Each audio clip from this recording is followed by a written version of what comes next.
Bonjour à tous, j'espère que tu vas bien. On se retrouve pour un nouvel épisode aujourd'hui. Et pour cet épisode, on va reprendre sur mon témoignage. Donc oui, ça fait un petit temps que mon témoignage était en pause. Voilà, le Seigneur sait pourquoi. Donc le dernier épisode où je vous ai parlé de mon témoignage, c'était l'épisode 21 avec pour titre La solitude. Donc si tu l'as pas vu, je t'invite à le voir et on se retrouve là juste après. Donc dans l'épisode de la solitude, je vous racontais justement tout ce qui se passait dans cette période-là de ma vie. Après avoir fait mon CQP d'hôtesse de caisse, de l'avoir obtenu, où je me suis retrouvée voilà à la maison, on avait eu notre déménagement avec ma fille, voilà la séparation du papa, tout ce qui avait précédé. Donc voilà, on se retrouve dans notre appartement. Je me retrouve sans activité. Ça devient compliqué parce que maintenant, je n'avais plus rien pour fuir ma réalité intérieure, que j'étais totalement brisée, que j'étais totalement anéantie, que j'étais totalement dévastée, que j'avais aucune assurance de mon lendemain, de mon avenir et de l'avenir de ma fille. Donc ça devenait très lourd, très épuisant. Et comme je vous l'ai partagé, j'ai fait face à une dépression. Aujourd'hui, je sais que c'est une dépression dans laquelle j'étais parce que pour moi, c'était quelque chose que je pense il y a une partie de moi qui devait réaliser que je faisais une dépression parce que j'avais vu des personnes de mon entourage, de ma famille faire des dépressions. Mais vous savez, les dépressions, on les vit tous de manière différente. Et moi qui étais construite sur une image de je suis une femme forte, je ne laisse rien laisser paraître, je garde tout pour moi. C'est-à-dire que moi-même, j'avais du mal, il y avait vraiment cette dissociation dans mon être où j'avais du mal à reconnaître ce qui se passe à l'intérieur de moi, à écouter mon âme, à écouter mes émotions. Et ça a pris du temps d'ailleurs. Mais voilà, j'étais dans cette dépression où j'étais oppressée par l'esprit de mort, l'esprit de suicide et l'esprit de meurtre, comme je vous l'ai partagé, où vraiment j'avais des pulsions, des voix qui voulaient me pousser à mettre fin à ma vie, mais comme j'avais ma fille, donc c'est aussi de mettre fin à ses jours. Et ça devenait énormément dur. Et comme vous pouvez le voir aujourd'hui, je suis là. Donc le Seigneur m'a donné la victoire. Mais c'est au travers de cette épreuve, c'est même pas une épreuve, c'est au travers de ces temps où pour moi, je savais même pas si allait avoir un lendemain, je savais même pas si j'allais pouvoir passer encore une nuit de plus. C'est au travers de ces temps, au travers de ces moments que mon être était tellement arrivé au bout du rouleau, au bout du bout, que j'ai commencé à crier au Seigneur. Mais comme je vous l'avais un peu parlé dans l'épisode 21 de la solitude, la manière dont je criais au Seigneur, c'était pas une manière vertueuse. C'était pas une manière remplie de grâce et de douceur. C'était parfois avec des pleurs de désespoir et beaucoup plus de fois avec des pleurs de colère. J'avais une telle colère, j'avais une haine de la vie, une haine de ma vie, une haine du monde, une haine des réalités spirituelles, de la religion. J'avais une telle haine de toutes ces choses parce que je me disais, on nous parle de ci, on nous parle de ça, mais au final, il n'y a pas d'espoir, il n'y a pas d'avenir, il n'y a pas de vie. On est là sur terre juste pour souffrir. J'avais tous ces mensonges-là à l'intérieur de moi. Donc plusieurs fois, comme je vous le disais, à cette époque-là, je fumais encore des joints le soir. C'était mon échappatoire parce que je ne voulais pas rêver, je ne voulais pas être tourmentée. Et je me disais, il y a que en fumant que je peux avoir un chaos et dormir. Mais malheureusement, le shit, la bœuf ne me faisait plus rien. Mon cerveau était tellement habitué à recevoir cette drogue que, à part me rendre les yeux un peu plus foncés, il y avait rien. Les effets se dissipaient super rapidement. Donc, j'en fumais un, j'en fumais deux. Et après, même le deuxième me dégoûtait parce que je me disais, même ça me sert plus à rien, en fait.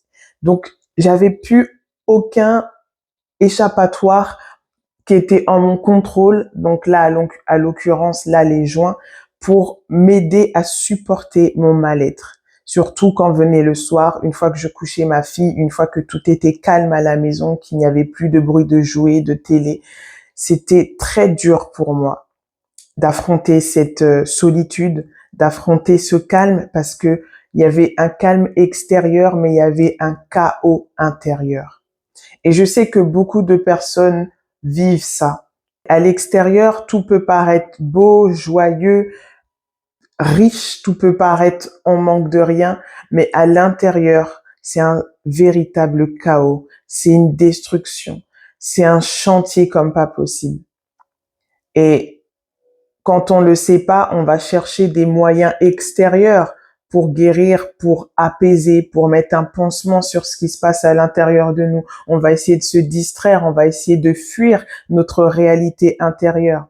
Mais au fur et à mesure, j'ai vite compris que j'ai beau faire ci, j'ai beau faire ça. J'avais eu un temps de travail, ça m'avait aidé à moins penser parce que le soir, tu rentres, t'es fatigué, tu cogites moins, tu fais ta routine du soir et tu dors parce que tu te dis, faut que je dorme pour être en forme le lendemain.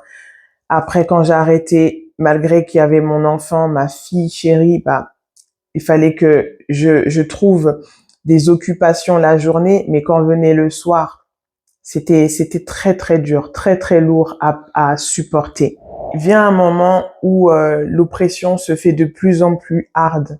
Et vous savez ce que j'ai appris malgré moi, mais ce que j'ai compris, c'est que quand l'ennemi s'acharne comme ça sur toi, il y a des moments où tu as l'impression que tout le monde entier t'est criblé. Comme Jésus, il a dit, Satan vous a criblé comme du froment. Il y a des moments où tu sens que t'es criblé, t'es la target de Satan, t'es persécuté spirituellement et tu comprends pas pourquoi. Surtout que moi, à cette période-là, je voulais plus rien savoir de Dieu, de la religion, des prières. Dès que j'étais convaincue qu'il y avait un Dieu, ça c'est quelque chose qui était en moi depuis toujours. J'ai jamais cru qu'on descendait du singe. J'ai jamais cru que on venait d'un Big Bang. J'ai jamais cru à la théorie de ci, de ça. J'ai toujours cru et su surtout qu'il y avait un créateur, qu'il y avait quelque chose de bien plus grand qu'on peut comprendre, qu'on peut expliquer ni par la science, ni par n'importe quelle religion. Il y avait quelque chose de là, qu'on ne pouvait pas saisir par notre humanité. Dans ce moment-là, je ne voulais plus avoir affaire avec tout ce qui est en rapport avec les réalités spirituelles. Malgré moi, je vivais des combats, des oppressions, je voyais des choses. Je ne voulais plus rien avoir avec Dieu parce que j'étais déçue de Dieu, j'étais en colère contre Dieu par rapport à ce que j'avais vécu dans cette première assemblée, par rapport à toutes les conséquences que ça avait apporté dans ma vie et mon entourage.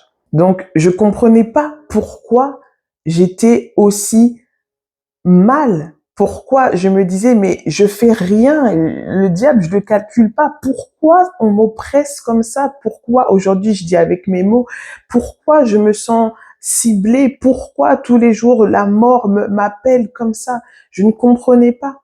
Alors la seule chose que je pouvais faire, c'était lever le poing devant Dieu et dire, mais pourquoi tu laisses tout ça se faire? Qu'est-ce que je t'ai fait?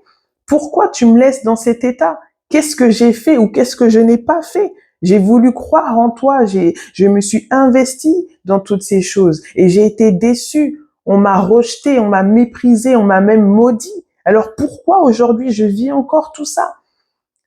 Fallait-il que je ne vive pas? Et je commençais à vraiment à être dans une lutte intérieure parce que vous savez, les combats que j'avais, honnêtement, tout être humain va dire, la mort, prends-moi. Mais comme je vous l'ai déjà dit, la chose qui me faisait accepter de continuer à vivre, c'était ma fille. Et je remercie vraiment le Seigneur de m'avoir donné cet enfant. Parce que aujourd'hui, elle en est pas encore consciente. Mais ma fille m'a sauvée. Jésus est mon sauveur. Mais Jésus, Dieu, le Père, le Créateur, a utilisé mon enfant pour me sauver, pour m'accrocher à la vie. Parce que la Michel que j'étais, Elle avait rien pour pouvoir vivre. J'avais rien qui pouvait m'accrocher à la vie. Je me dégoûtais, je ne m'aimais pas, j'avais commis tellement de choses qui avaient amené un profond dégoût de moi-même que si j'aurais pas ma fille, je serais pas là. Ça, j'en suis convaincue et je pourrais pas dire autre chose que la vérité. Je ne serais pas là si j'aurais pas eu ma fille. Peu importe les circonstances, Dieu est le créateur. C'est lui qui l'a tissée dans mon sein. C'est lui qui l'a appelée par son nom avant même que je l'appelle par son nom. Et si elle n'aurait pas été là, si j'aurais pas eu cet enfant, je ne serais pas là. Même quand ces pensées venaient vraiment me sortir de vas-y, flingue-toi, Michel, je disais, mais il y a ma fille. Mais il y a ma fille. Si je suis pas là, elle a personne. Parce que je suis sa mère. Je suis son pilier. Elle a personne. Son père n'est pas là. Et j'ai personne, je n'ai même pas le droit de la laisser à quelqu'un d'autre. Parce que je me disais même, lui faire ça, elle sera tellement détruite toute sa vie. Parce qu'elle a rien demandé. Et en fait, cet amour et cette responsabilité, ce fardeau, mais pas un fardeau, tu le fais malgré toi, c'était un fardeau d'amour. Parce que je t'aime, je veux accomplir ma responsabilité avec toi, envers toi, même si parfois je vais manquer le but parce que moi-même j'étais totalement brisée, anéantie intérieurement, mais mon cœur était qu'elle vive. Mais je savais que moi je ne pouvais pas lui apporter la vie. Je savais que moi je ne pouvais pas lui apporter ce que Dieu seul peut lui apporter. Donc je pleurais de colère à Dieu. Un soir vient, là dans cette période, du coup on est en 2020, on arrive à fin février 2020, où quelques jours après, on va nous annoncer justement que l'épidémie du Covid-19 est là et qu'on va devoir rester chez nous. Ça faisait déjà plusieurs nuits où je pétais un câble intérieurement. Parce que vous savez, j'étais une personne qui gardait tout, comme je vous l'ai dit. C'est-à-dire que parfois, même mes pétages de plomb, c'était dans ma tête que ça se faisait. Et ça, j'ai pris beaucoup de temps. Ça a pris du temps pour que j'apprenne à extérioriser ce que je ressentais intérieurement. Et c'est pour ça qu'aujourd'hui, avec l'aide du Seigneur et de ce que le Saint-Esprit m'a appris de tout ça, je vous transmets ça, l'importance d'exprimer nos émotions. Parce que je suis pas née comme ça. Pas du tout. Et je dis même aujourd'hui que si j'aurais pas appris à vivre ça, à exprimer mes émotions, à laisser sortir, à laisser jaillir ce qui se passe à l'intérieur de moi, je pense que j'aurais fini un jour dans un hôpital psychiatrique. Je pense vraiment. Parce qu'il y avait tellement de dialogue à l'intérieur de moi que parfois je me disais, je vais devenir folle un jour. Un soir vient, du coup, dans cette période du mois de février, fin février, et un soir de plus, je vais sur mon balcon. Ces jours-là, c'était des jours de pleine lune parce que je me rappellerai toujours parce que le ciel, quand c'est la pleine lune, il est super bien éclairé. Je voyais bien les étoiles. Et je me pose, voilà, j'avais dans l'appartement où on vivait, on avait un assez grand balcon. J'avais mis mon petit coin, ma petite table, ma petite chaise où voilà, je me posais, je fumais mon joint et je regardais comme ça les étoiles. Je les regardais et je sentais intérieurement que je bouillonnais. Je bouillonnais de rage, je bouillonnais de colère, je bouillonnais de tristesse, je bouillonnais d'incompréhension, je bouillonnais d'injustice. Et là, ma bouche s'ouvre. Et là, c'était pas juste, c'est pas les mots exactement, mais là, je sais que à ce soir-là, à cet instant-là, je m'adressais, j'avais plusieurs fois dit, mais Dieu, pourquoi si? Mais là, je m'adressais à lui, comme si je t'ai convaincu que tu m'entends, que tu me vois, que tu m'écoutes. Alors aujourd'hui, tu vas bien m'écouter. Et je m'adresse à Dieu en pleurs, en rage. Et voilà, je peux pas tout dire ce que j'ai dit, mais je sais juste que mes phrases ont été « T'es où? T'es où ?» Et je le disais « Mais putain, t'es où ?» J'en ai marre de chercher, j'en ai marre d'attendre, j'en ai marre de me poser 10 000 questions. T'es où? Est-ce que t'es vraiment là? Est-ce que t'existes vraiment? Est-ce que tu prends plaisir à ce que les hommes que tu as créés souffrent? Est-ce que tu prends plaisir à ce que je sois tourmentée? Est-ce que tu prends plaisir à ce que je vive comme ça aujourd'hui? Où tu es? Et toute cette soirée, pendant ce temps où j'étais en train de fumer mon joint, je pleurais et je demandais, mais où tu es? Mais je le demandais avec, je veux une réponse. C'est soit tu me réponds, et c'est comme ça d'ailleurs que j'ai fini ce temps, cette prière, je sais pas comment tu veux l'appeler, comment on pourrait l'appeler, mais c'est comme ça que j'ai fini cette remontade. Je le dis avec humour aujourd'hui, mais voilà, c'était pas drôle à ce moment-là. Mais c'est comme ça que j'ai fini ce dialogue, parce que même s'il y avait un silence, aujourd'hui, je sais qu'il était là.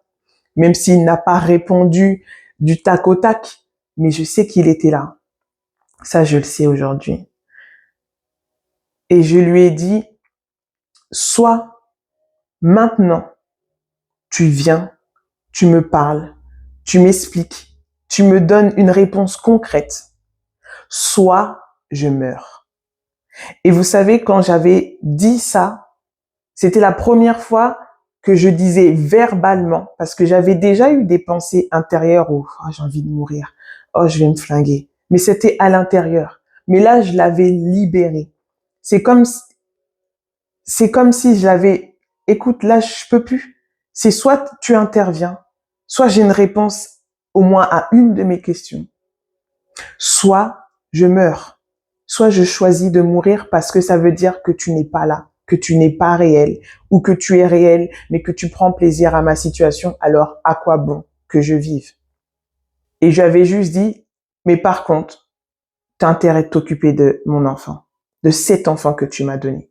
Parce que ça, c'est des choses que, vous savez, même quand j'étais dans cette assemblée, cette première assemblée de mes 17 ans à mes 21 ans, j'ai lu par moi-même la parole de Dieu.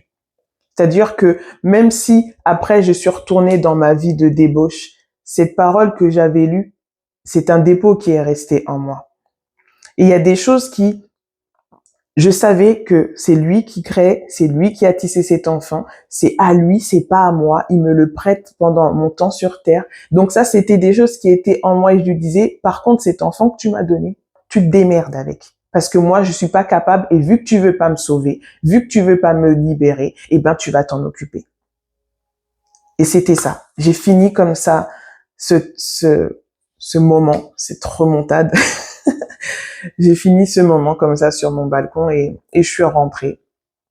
Je sais que j'ai continué à pleurer parce que aujourd'hui, je le sais avec le recul et avec ma maturation de mes émotions et avec la compréhension aussi de comment le Saint-Esprit peut te toucher.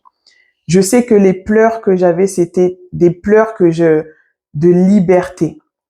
Quand je dis liberté, ça peut paraître bizarre dans le contexte, mais en fait, c'était des pleurs de je me décharge sur toi parce que là, je n'en peux plus.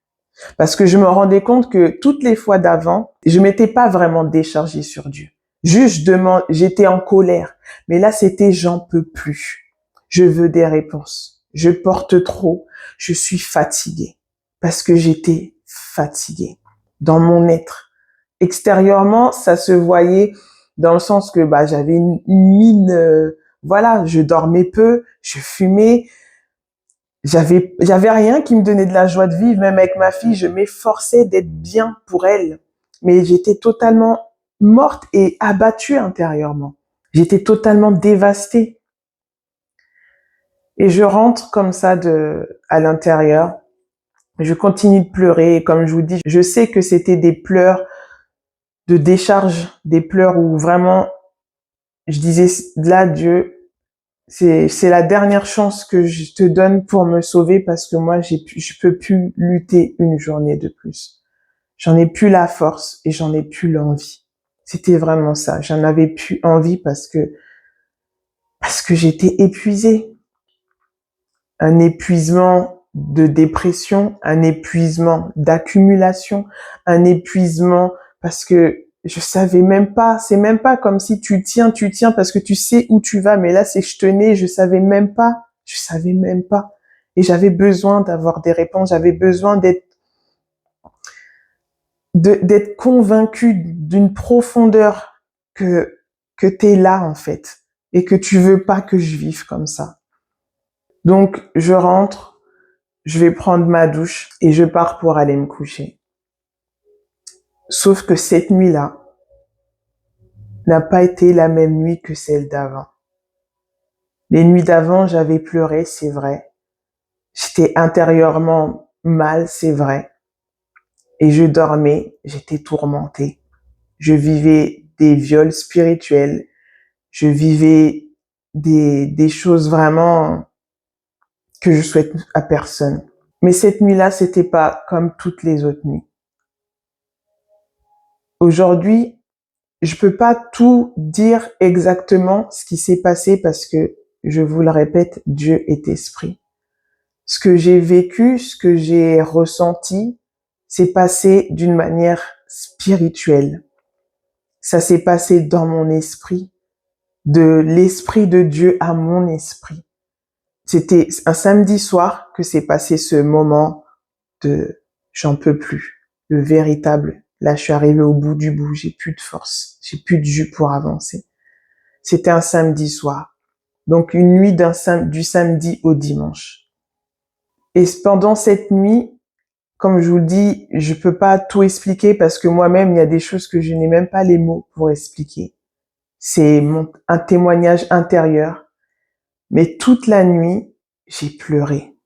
Je n'ai pas pleuré en étant éveillée, j'ai pleuré en dormant. Et c'est ça qui est très compliqué parce que, comme je vous l'ai dit, le Seigneur, depuis que j'ai connu la parole de Dieu, que j'ai connu toutes ces réalités-là, le Seigneur m'a beaucoup parlé au travers de songes, au travers de visions, au travers de moments où j'avais l'impression même de ne plus être dans mon corps et dans quelque part. Je peux pas vous dire où. Cette nuit-là, je me rappelle pas exactement de tout. C'est comme s'il y a des choses, ma mémoire physique, enfin, quand je dis ma mémoire physique, ma mémoire consciente, ce que je peux aller chercher moi-même dans mes archives. Je me rappelle pas de tout, mais dans mon esprit, dans mon âme, je sais que tout est marqué. Il y a des choses qui sont revenues progressivement. Mais je sais juste que cette nuit-là, j'ai fait que pleurer. Et je pense que de toute façon, c'était la période de ma vie où j'ai jamais autant pleuré. Toutes les larmes que j'avais pu garder pendant tout ce temps, toutes ces années après, pendant cette assemblée, après cette assemblée, toutes ces larmes que j'avais gardées, que j'avais refoulées, toutes mes émotions, toute ma tristesse, tout ce que j'avais à l'intérieur de moi. J'ai tellement pleuré. Et je sais juste que quand je me suis levée le matin, je me suis levée en pleurant. Je tremblais dans tout mon corps. Je me sentais vidée. Mais quand je dis vide, c'est pas le vide, c'est le vide. Je me sentais vidée parce que j'avais tellement pleuré. Vous savez, quand on a tellement pleuré et qu'on n'a plus de force, t'as qu'envie de dormir. Mais ce que je sais maintenant avec le recul, c'est que même si mon corps physique était fatigué, il y avait une telle onction sur moi, il y avait une telle présence de Dieu sur moi que je ne pouvais pas laisser cette fatigue prendre le dessus. Je tremblais dans tout mon corps. Je sais plus exactement si ma fille s'est réveillée en même temps ou après moi. Mais la chose que j'ai faite, c'est que je me suis levée de mon lit et je criais, Jésus, Jésus, Jésus, tu es le véritable. Il n'y a que toi. C'est toi le véritable. C'est toi le véritable. C'est la chose que je faisais que de répéter, en pleurant, en sanglotant, en criant. Mais c'était pas des cris à la scream. Ah, non, c'était des cris de enfin, enfin, enfin. Un cri de soulagement. Un cri de mais putain de merde, pendant tout ce temps, j'ai attendu ça. un cri de « Seigneur, mais pourquoi t'as mis autant de temps ?» Je pleurais, j'étais tellement imprégnée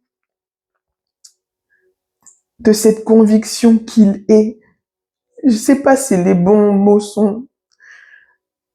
Jusqu'à aujourd'hui, vous savez, c'est quelque chose que c'est la première fois que vraiment j'en parle détaillé. Mais j'ai pas les mots pour dire comment j'ai ressenti cela. Mais juste que j'ai eu cette conviction profonde qu'il est le chemin, la vérité et la vie. Et cette conviction, je ne l'ai pas eue parce qu'un homme ou une femme m'a prêché quoi que ce soit. Cette conviction, je ne l'ai pas eue parce que on m'a martelé, si tu fais pas ça, tu vas aller en enfer. Cette conviction, je ne l'ai pas eue parce que d'autres m'ont dit ceci, cela. Je l'ai eue de son esprit à mon esprit. C'est pour ça que j'ai pas tous les mots pour expliquer, pour décrypter tout ça, parce que tout s'est passé de son esprit à mon esprit. Il y a des choses que je me rappelle en bride de ce que j'ai vu pendant cette nuit-là. Aujourd'hui, je sais pas si j'ai été dans le royaume. Je sais pas si j'étais juste dans un endroit paisible. Mais je sais que c'est lui. Que c'est par lui que je deviens ce que je suis. Que je peux être libre.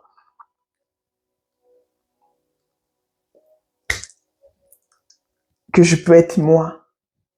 Que je peux vivre. Même si parfois la vie n'est pas facile. La vie sur cette terre. À ce moment-là, et les choses se sont après bien approfondies au fur et à mesure des années qui vont suivre.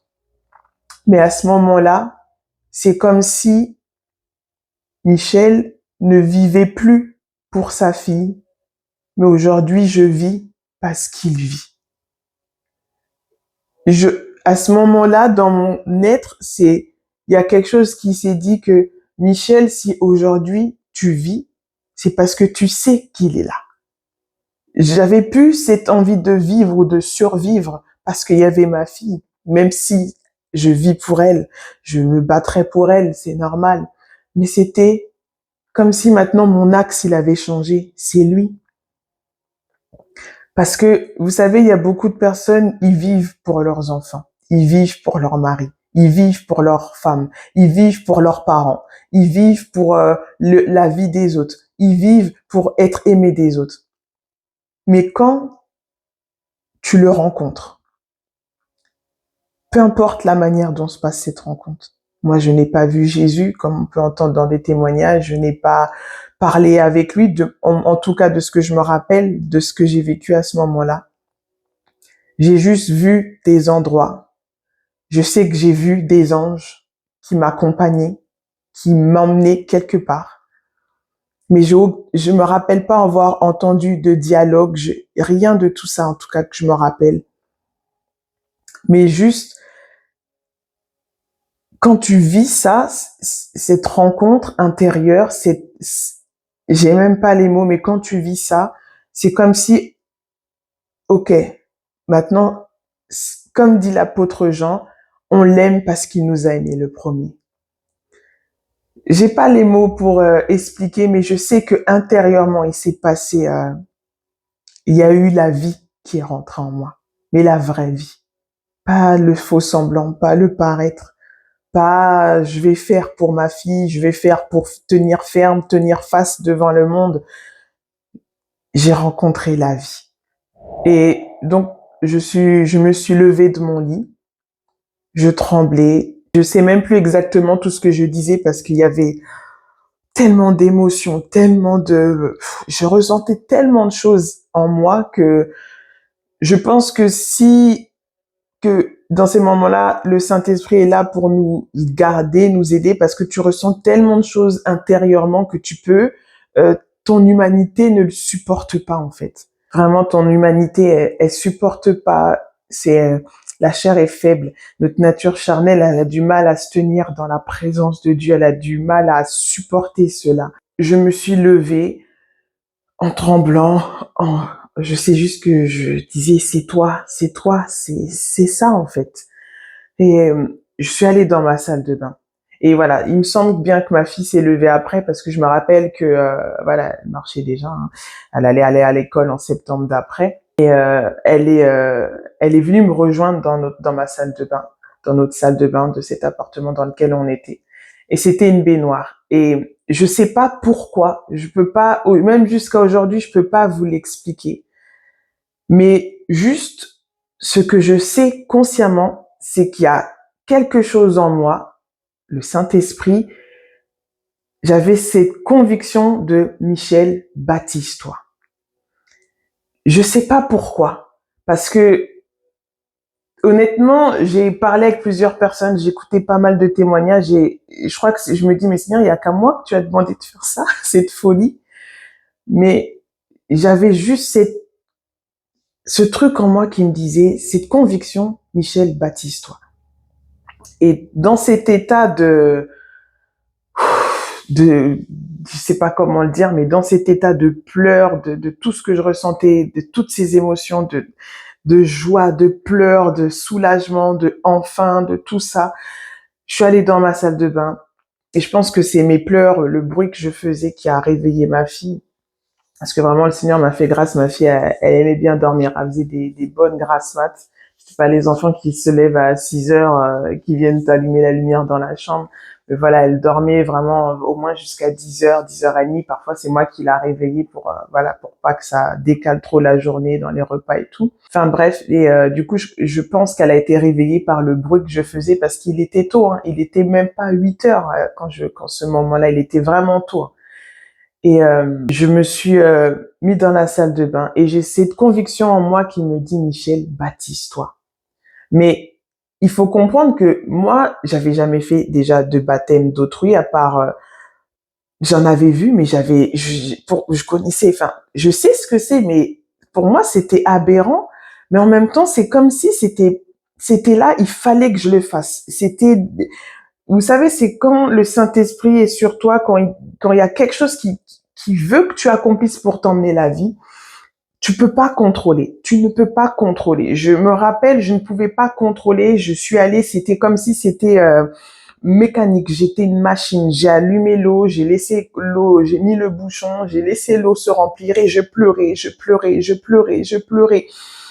Je pleurais, je disais enfin, merci Seigneur, mais pourquoi tout ce temps, pourquoi il y a eu ça en même temps, je voulais avoir d'autres réponses à mes questions, de comprendre mes combats, qu'est-ce qui m'arrivait, qu'est-ce que j'avais vécu dans cette assemblée. Je voulais comprendre, mais juste, c'est comme si il fallait juste que je me baptise.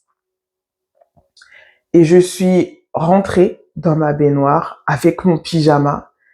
Je me suis mis assise et j'ai dit, Seigneur, je sais pas quoi faire, je sais pas où aller, mais je vais te donner ma vie. Et vraiment, je vais te donner ma vie. Parce que je sais que si je suis pas avec toi, je vais pas tenir sur cette terre. Et ma fille ne pourra pas vivre parce que je serai pas là. Et j'ai bouché mon nez et je me suis baptisée. Aujourd'hui, j'ai envie de me dire que le Saint-Esprit m'a baptisée. Peut-être qu'il y avait des anges que je ne voyais pas, mais j'ai fait ce geste. Mais vous savez, pour moi, c'était pas juste se baptiser, faire une immersion dans l'eau, ce qui est biblique et qui rend gloire à Dieu. C'était comme si par cet acte, je venais dire à Dieu, je veux être avec toi. Maintenant, tu vas conduire le reste parce que moi, j'en sais rien. J'en sais rien. Je savais que je voulais plus entendre parler d'église, mais je voulais être avec lui. C'est lui qui comptait. Donc, je me suis baptisée. J'ai mis ma tête sous l'eau, je suis remontée. Et quand je suis remontée, j'ai crié un cri de victoire. Un cri de victoire. J'ai hurlé. Je vais pas crier là, mais j'ai hurlé en levant les poings et j'ai commencé à rire. J'ai commencé à pleurer. Mais là, c'était plus les pleurs de quand je me suis réveillée, c'était des pleurs de joie. Et aujourd'hui, je sais, avec le recul, que en faisant cet acte prophétique, si on veut dire, en faisant cet acte, il y a eu une victoire qui s'est passée spirituellement. Une victoire contre la mort, parce que c'est l'image du baptême, on meurt avec Christ et on ressuscite avec Christ. Le diable voulait me faire mourir en m'ôtant moi-même la vie. Et c'est comme par cet acte, le Seigneur m'a dit, tu vas mourir, mais en moi, et revivre en moi. Et de cet instant, ça veut dire à quelques heures avant que je dorme, à ce moment-là, plus aucune pensée de mort, plus aucune envie de se suicider, plus de tout ça. La mort, c'était mais qu'est-ce que tu veux? Toute cette oppression de l'esprit de mort qui était là, qui m'avait totalement écrasé, parce que c'était vraiment le mot. Plus rien, mais plus rien.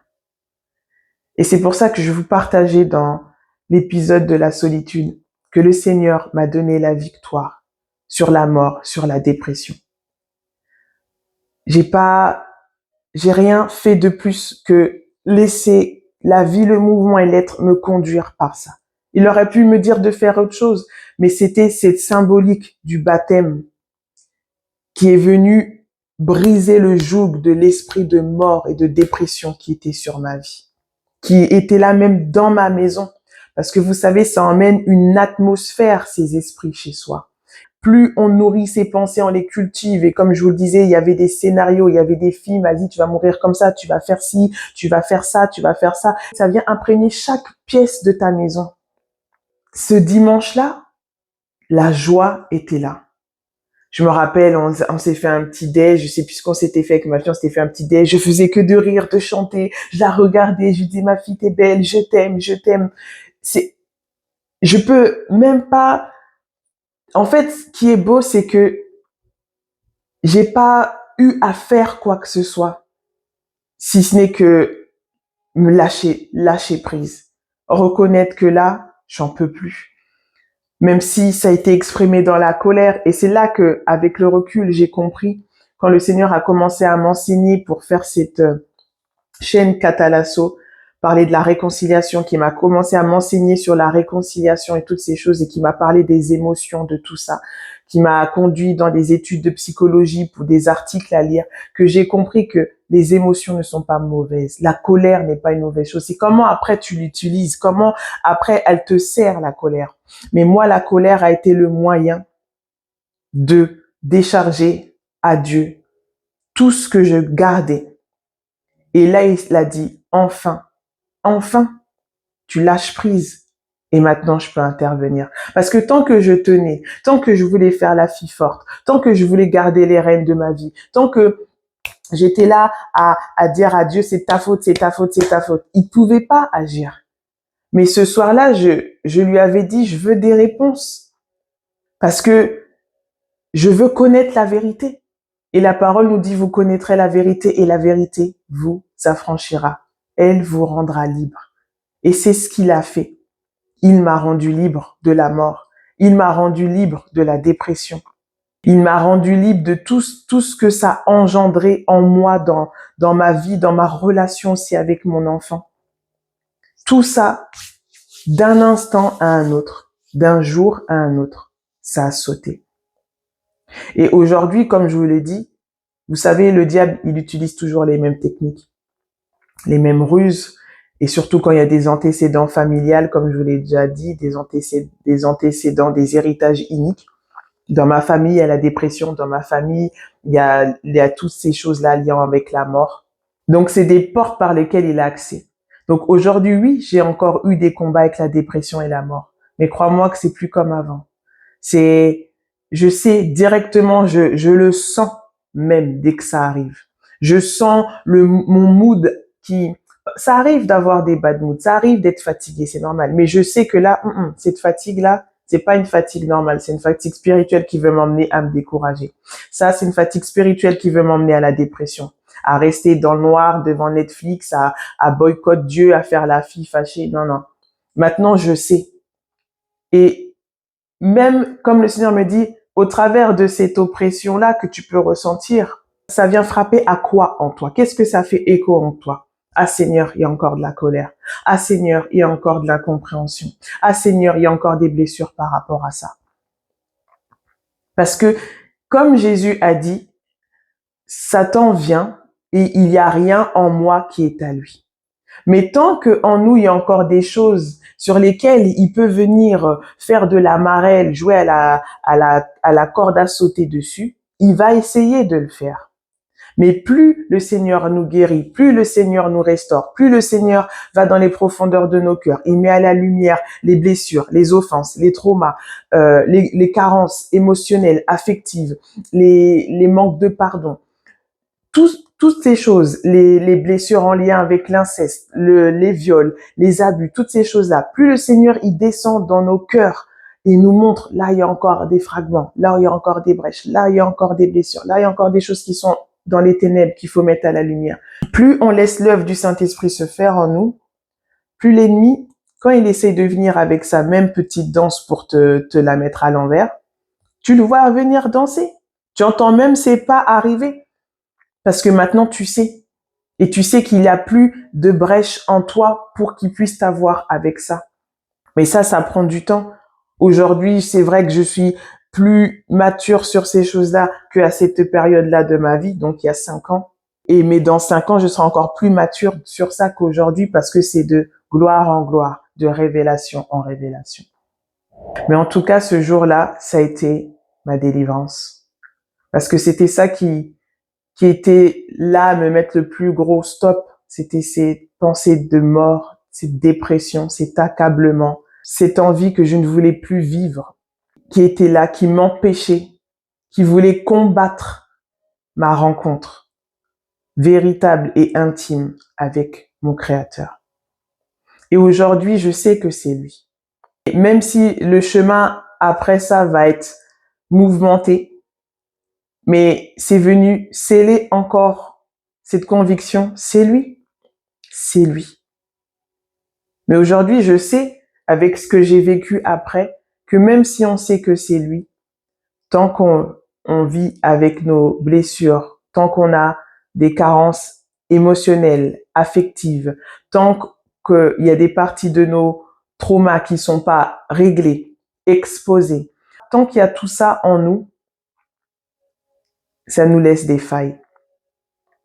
Et comme dit Osée 4:6, mon peuple périt par manque, par faute de connaissance. La connaissance de quoi?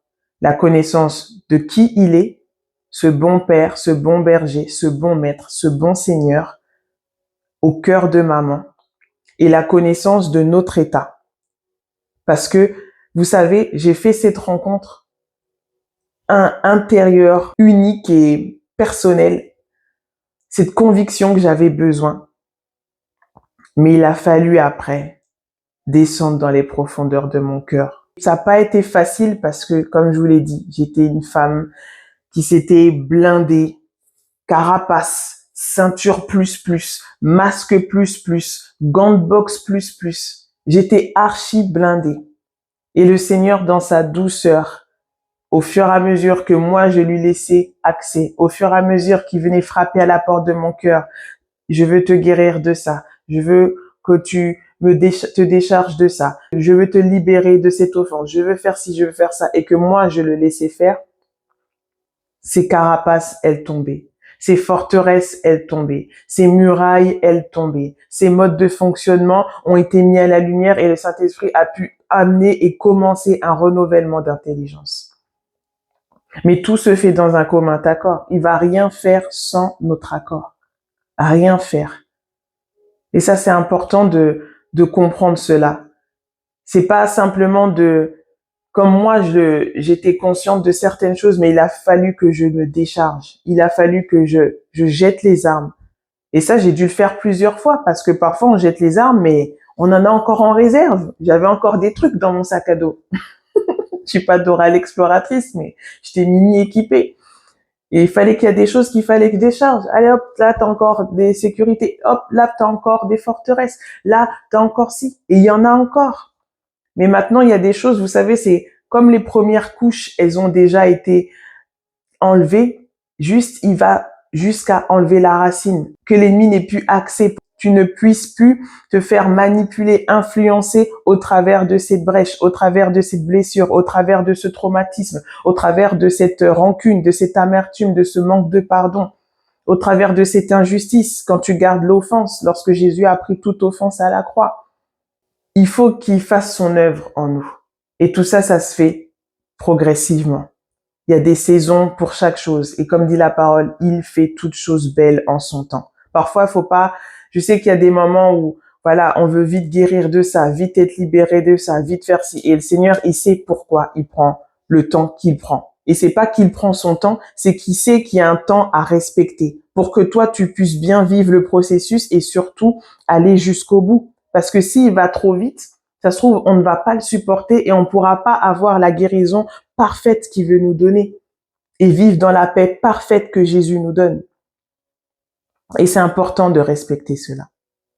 Donc voilà, je vous ai partagé comment j'ai rencontré mon Créateur, parce que il est notre Créateur. Il est le Créateur de toutes choses, des choses visibles et invisibles. Et aujourd'hui, je le sais. Dans le prochain épisode, je vous raconterai, est-ce que ça sera la prochaine fois, je sais pas, mais en tout cas, quand l'épisode où je poursuivrai mon témoignage, je vous raconterai ce qui a suivi ce dimanche où je me suis baptisée, où j'ai été totalement libérée de la mort, de la dépression, où la joie de vivre était là. Pourtant, cette joie, je sais que c'est la joie du Seigneur parce qu'il n'y avait aucune circonstance extérieure qui pouvait m'apporter la joie. Sachant que après, déjà il y avait les cas de Covid qui apparaissaient et après on a eu, je pense si c'est pas 2 semaines après, même pas, on a eu le confinement.